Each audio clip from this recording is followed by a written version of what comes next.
I don't know if you guys have heard or not, but women can be literally anything they want. And feminists are so proud online saying that feminism is about the right to choose and female empowerment and this and that, right? Okay, so all that fighting for equal rights, all of that, and you guys still choose prostitution.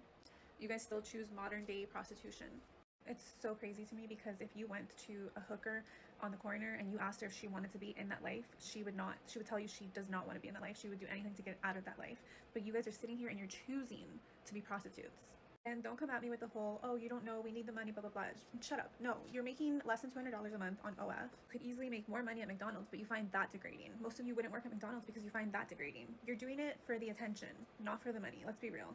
And I don't support the men that subscribe to you guys, but what's funny is that if those men told you guys, hey, like instead of nudes and videos, why don't you cook? Why don't you clean? These women would be like, oh my god, that's so degrading.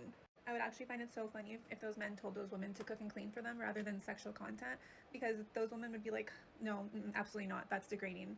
But selling your body isn't degrading. Interesting. Those same women wouldn't be maids because they find that beneath them. They don't want to cook for their boyfriends because they find that degrading. They find that beneath them. But being a modern day prostitute online to random men is not beneath you? I don't understand.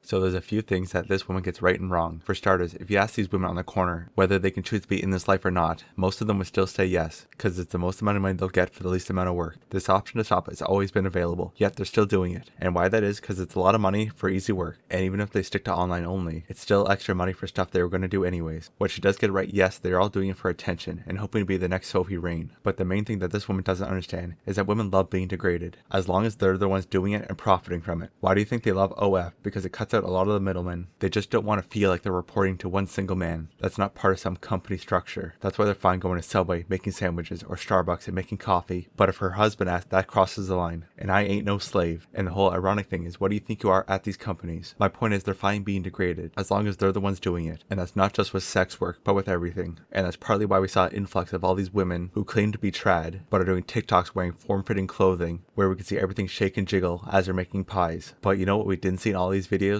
A husband or kids, because there isn't any. They just monetize another thing that they found degrading. So no, lady, you're wrong. They're fine with it. They have all the choices in the world, yet they go back to the few things they've always done. They just wanted to remove the guy that they felt that was profiting off their free labor.